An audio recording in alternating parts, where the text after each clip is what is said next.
ಎಲ್ಲರಿಗೂ ನಮಸ್ಕಾರ. ನನ್ನ ಹೆಸರು ಲಕ್ಷ್ಮಿ. ನಾನು ಅಖಿಲ ಭಾರತ ವಾಕ್ಶ್ರವಣ ಸಂಸ್ಥೆಯ ವಿಶೇಷ ಶಿಕ್ಷಣ ವಿಭಾಗದಲ್ಲಿ ವಿಶೇಷ ಶಿಕ್ಷಕಿಯಾಗಿ ಕಾರ್ಯನಿರ್ವಹಿಸುತ್ತಿದ್ದೇನೆ. ಈ ದಿನ ನಾನು ನಮ್ಮ ವಿಶೇಷ ಮಕ್ಕಳಿಗೆ ಒತ್ತಕ್ಷರಗಳ ಬಗ್ಗೆ ಹೇಗೆ ಸುಲಭವಾಗಿ ಪರಿಚಯ ಮಾಡಿಸುವುದನ್ನು ಹೇಳಿಕೊಡುತ್ತೇನೆ. ಈ ದಿನ ನಾನು ನಮ್ಮ ವಿಶೇಷ ಮಕ್ಕಳಿಗೆ ಒತ್ತಕ್ಷರಗಳ ಬಗ್ಗೆ ಪರಿಚಯವನ್ನು ಮಾಡಿಕೊಡುತ್ತಿದ್ದೇನೆ. ಒತ್ತಕ್ಷರಗಳನ್ನು ಪರಿಚಯ ಮಾಡಿಸೋದಕ್ಕಿಂತ ಮುಂಚೆ ಮಕ್ಕಳಿಗೆ ಅಕ್ಷರಮಾಲೆಗಳ ಬಗ್ಗೆ ತಿಳುವಳಿಕೆ ಗೊತ್ತಿರಬೇಕು. ಅದರಲ್ಲಿ ಬರುವಂತಹ ವ್ಯಂಜನಗಳು ಮತ್ತು ಸ್ವರಗಳ ಬಗ್ಗೆ ಅವರು ತಿಳಿದುಕೊಂಡಿರಬೇಕು. 2 ಅಥವಾ 2ಕ್ಕಿಂತ ಹೆಚ್ಚಿನ ಶಬ್ದಗಳು ಸೇರೋದಕ್ಕೆ ಒತ್ತಕ್ಷರ ಅಂತ ಹೇಳ್ತೀವಿ. ಇಲ್ಲಿ ನೋಡೋ ಹಾಗೆ ಹೊತ್ತು, ನಾವು ಯಾವ ಒಂದು ಅಕ್ಷರಕ್ಕೆ ಹೆಚ್ಚಿನ ಹೊತ್ತನ್ನು ಕೊಡುತ್ತೇವೋ ಅದನ್ನು ನಾವು ಒತ್ತಕ್ಷರ ಅಂತ ಹೇಳಿ ಕರಿತೀವಿ. ಇಲ್ಲಿ ನಾನು ಕೆಲವು ಅಕ್ಷರಗಳನ್ನು ತೆಗೆದುಕೊಂಡಿದ್ದೀನಿ. ಅದರಲ್ಲಿ ಮೊದಲನೇದಾಗಿ ಕ. ಈ ಒಂದು ಕ ಒಂದು ಅಕ್ಷರಕ್ಕೆ ಅದರದ್ದೇ ಆದಂತಹ ಒಂದು ಒತ್ತಕ್ಷರವನ್ನು ನಾವಿಲ್ಲಿ ಪರಿಚಯಿಸೋದಾದರೆ ನೋಡಿ, ಇಲ್ಲಿ ಕ, ಈ ಕ ಅನ್ನೋ ಅಕ್ಷರಕ್ಕೆ ಅದರದ್ದೇ ಆದಂತಹ ಅದನ್ನೇ ಹೋಲುವಂತಹ ಒತ್ತಕ್ಷರ ಇಲ್ಲಿ ಇದೆ. ನಂತರ ಎರಡನೇ ಕ. ಆ ಒಂದು ಕಗೆ ಇಲ್ಲಿ ಅದರದ್ದೇ ಆದಂತಹ ಒತ್ತಕ್ಷರವನ್ನು ಸಹ ನಾವಿಲ್ಲಿ ತೋರಿಸ್ತಾ ಹೋಗಿದ್ದೀವಿ. ಮತ್ತೆ ಗ. ಈ ಒಂದು ಅಕ್ಷರಕ್ಕೂ ಸಹ ಅದರದ್ದೇ ಆದಂತಹ ಒಂದು ಒತ್ತಕ್ಷರವನ್ನು ಸಹ ಇಲ್ಲಿ ನಾವು ಪರಿಚಯಿಸಿದ್ದೇವೆ. ಈ ರೀತಿಯಾಗಿ ಪ್ರತಿಯೊಂದು ಅಕ್ಷರಕ್ಕೂ ಅದರದ್ದೇ ಆದಂತಹ ಒತ್ತಕ್ಷರಗಳನ್ನು ನಾವು ಪರಿಚಯ ಮಾಡಿಸುತ್ತಾ ಹೋಗುತ್ತೇವೆ.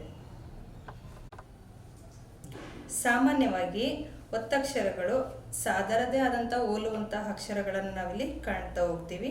ಆದರೆ ಕನ್ನಡದಲ್ಲಿ ಕೆಲವು ಅಕ್ಷರಗಳು ವಿಭಿನ್ನವಾದಂತಹ ಒತ್ತಕ್ಷರಗಳನ್ನು ಹೋಲುತ್ತವೆ. ಅದರಲ್ಲಿ ನಾವು ನೋಡೋದಾದರೆ ಉದಾಹರಣೆಗೆ ತ, ಮ, ನ, ರ, ಯ ಮತ್ತು ಲ. ಈ 6 ಅಕ್ಷರಗಳು ವಿಭಿನ್ನವಾದಂತಹ ಒತ್ತಕ್ಷರಗಳನ್ನು ಇಲ್ಲಿ ಹೋಲುತ್ತವೆ. ಸಾಮಾನ್ಯ ಮಕ್ಕಳಿಗೆ ನಾವು ಕೇವಲ ಅಕ್ಷರಗಳು ಮತ್ತು ಪದಗಳನ್ನು ಹೇಳಿಕೊಡುವುದರಿಂದ ಸುಲಭವಾಗಿ ಅರ್ಥ ಮಾಡಿಕೊಳ್ಳುತ್ತಾರೆ. ಆದರೆ ನಮ್ಮ ವಿಶೇಷ ಮಕ್ಕಳಿಗೆ ಕೆಲವು ಮಾದರಿಗಳನ್ನು ನಾವು ಇಲ್ಲಿ ಅಳವಡಿಕೆ ಮಾಡಿಕೊಳ್ಳಬೇಕಾಗತ್ತೆ. ಉದಾಹರಣೆಗೆ ಈಗ ಹಣ್ಣು ಅನ್ನೋ ನಾವು ಪದವನ್ನು ಹೇಳ್ಕೊಡ್ತಾ ಇದ್ದೀವಿ, ನ ಅನ್ನೋ ಒತ್ತಕ್ಷರವನ್ನು ನಾವಿಲ್ಲಿ ಹೇಳ್ಕೊಡ್ತಾ ಇದ್ದೀವಿ ಅಂದಾಗ ಹಣ್ಣಿನ ಚಿತ್ರವನ್ನು ಸಹ ನಾವಿಲ್ಲಿ ಮಕ್ಕಳಿಗೆ ತೋರಿಸ್ಬೇಕಾಗತ್ತೆ. ಈಗ ನೋಡಿ, ಹಣ್ಣು ಅನ್ನೋ ಪದದ ಚಿತ್ರವನ್ನು ತೋರಿಸಿದಾಗ ಆ ಮಕ್ಕಳಿಗೆ ಸುಲಭವಾಗಿ ಅರ್ಥವಾಗುತ್ತದೆ. ಅದೇ ರೀತಿ ಹಗ್ಗ ಅನ್ನೋ ಪದವನ್ನು ಸಹ ನಾವಿಲ್ಲಿ ಹೇಳ್ಕೊಡ್ತಾ ಇದ್ದೀವಿ ಅಂದಾಗ ಅದರ ಚಿತ್ರವನ್ನು ಸಹ ನಾವಿಲ್ಲಿ ಮಕ್ಕಳಿಗೆ ತೋರಿಸ್ಬೇಕಾಗತ್ತೆ. ನಮ್ಮ ವಿಶೇಷ ಮಕ್ಕಳಿಗೆ ಒತ್ತಕ್ಷರದ ಕಡೆ ಗಮನ ಸೆಳೆಯುವುದಕ್ಕಾಗಿ ನಾವು ಇಲ್ಲಿ ಮಾರ್ಕರನ್ನು ಬಳಸಿಕೊಂಡು ಒತ್ತಕ್ಷರದ ಮೇಲೆ ಬರೆಸುತ್ತಾ ಹೋದಾಗ ಅಥವಾ ನಾವೇ ಬರೆಯುತ್ತಾ ಹೋದಾಗ ಅವರ ಗಮನ ಹೆಚ್ಚಾಗಿ ಒತ್ತಕ್ಷರದ ಕಡೆ ಬರುತ್ತದೆ. ಈ ರೀತಿ ಸುಲಭವಾಗಿ ನಾವು ಅವರಿಗೆ ಒತ್ತಕ್ಷರಗಳ ಬಗ್ಗೆ ನಾವು ಹೇಳಿಕೊಡಬಹುದು. 6 ವಿಭಿನ್ನವಾದ ಒತ್ತಕ್ಷರಗಳಿರುವಂತಹ ಅಕ್ಷರಗಳಿಗೆ ನಾವು ಚಿತ್ರಗಳನ್ನು ಸಹ ನಾವು ತೋರಿಸುತ್ತೇವೆ. ಮೊದಲನೇದಾಗಿ ಮ ಅನ್ನೋ ಒತ್ತಕ್ಷರಕ್ಕೆ ನಾವು ಅಮ್ಮ ಅನ್ನೋ ಒಂದು ಚಿತ್ರವನ್ನು ಸಹ ತೋರಿಸಿದ್ದೇವೆ. ಅದರ ಜೊತೆ ಬೆಲ್ಲ ಈ ಒಂದು ಅಕ್ಷರಕ್ಕೂ ಸಹ ನಾವು ಚಿತ್ರವನ್ನು ಸಹ ಇಲ್ಲಿ ತೋರಿಸುತ್ತಾ ಹೋಗಿದ್ದೀವಿ. ಕತ್ತರಿ ಮತ್ತು ಹಯ್ಯ, ಕನ್ನಡಿ ಮತ್ತು ಕಾರು ಜೋರಾಗಿ ಹೋಗುತ್ತದೆ, ಸರ್ರನೆ ಹೋಗುತ್ತದೆ.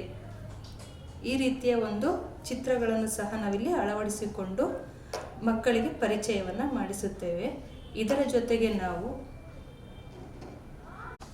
ಮುಂದಿನ ಹಂತದಲ್ಲಿ ನಮ್ಮ ಮಕ್ಕಳಿಗೆ ಪದಗಳನ್ನು ಸಹ ನಾವು ಪರಿಚಯವನ್ನು ಮಾಡಿಸುತ್ತೇವೆ. ಅದು ಒತ್ತಕ್ಷರಗಳ ಮೂಲಕ ನಾವು ಪರಿಚಯ ಮಾಡಿಸುತ್ತೇವೆ. ಅಮ್ಮ ಅನ್ನೋ ಪದದ ಚಿತ್ರದ ಮೂಲಕ ಅಮ್ಮ ಅನ್ನೋ ಪದವನ್ನು ಸಹ ನಾವಿಲ್ಲಿ ಪರಿಚಯವನ್ನು ಮಾಡಿಸುತ್ತೇವೆ. ಅದೇ ರೀತಿ ಬೆಲ್ಲ ಈ ಒಂದು ಪದವನ್ನು ಸಹ ನಾವು ಮಕ್ಕಳಿಗೆ ಪರಿಚಯವನ್ನು ಮಾಡಿಸುತ್ತೇವೆ.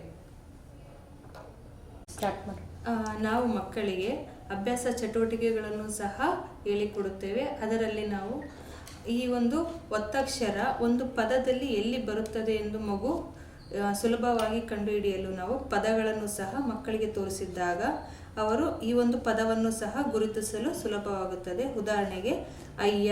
ಅಯ್ಯ ಅನ್ನೋ ಪದದಲ್ಲಿ ಯ ಅನ್ನೋ ಪದವನ್ನು ಸಹ ಇಲ್ಲಿ ಮಗು ಸುಲಭವಾಗಿ ಗುರುತಿಸಬಹುದು. ಅದೇ ರೀತಿ ಕನ್ನಡಿ. ಕನ್ನಡಿ ಅನ್ನೋ ಒಂದು ಪದದಲ್ಲಿ ನ ಅನ್ನೋ ಪದವನ್ನು ಸಹ ಮಗು ಸುಲಭವಾಗಿ ಗುರುತಿಸಬಹುದು.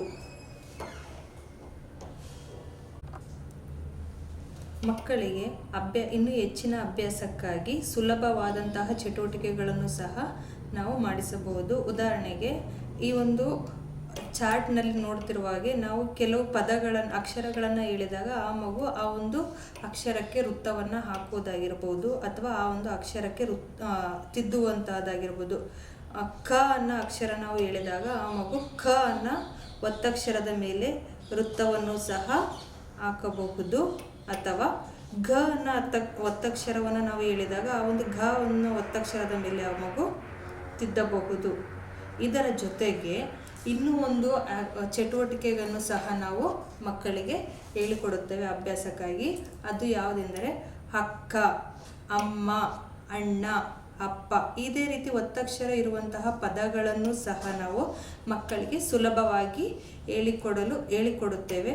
ಉದಾಹರಣೆಗೆ ನಾವು ಅಪ್ಪ ಅಂತ ಹೇಳಿದಾಗ ಮಗು ಆ ಒಂದು ಅಪ್ಪ ಅನ್ನೋ ಪದವನ್ನು ಹುಡುಕಿ ಆ ಪದಕ್ಕೆ ವೃತ್ತವನ್ನು ಹಾಕುವುದು. ಈ ರೀತಿಯಾಗಿ ಸುಲಭವಾದ ಅಭ್ಯಾಸ ಚಟುವಟಿಕೆಗಳನ್ನು ಅಳವಡಿಸಿಕೊಂಡು ನಮ್ಮ ವಿಶೇಷ ಮಕ್ಕಳಿಗೆ ನಾವು ಒತ್ತಕ್ಷರಗಳ ಬಗ್ಗೆ ಹೇಳಿಕೊಡಬಹುದು. ಇಷ್ಟು ಮಾಹಿತಿಗಳನ್ನು ತಮ್ಮಲ್ಲಿ ಹಂಚಿಕೊಳ್ಳಲು ಅವಕಾಶ ಮಾಡಿಕೊಟ್ಟ ಎಲ್ಲರಿಗೂ ಧನ್ಯವಾದಗಳು.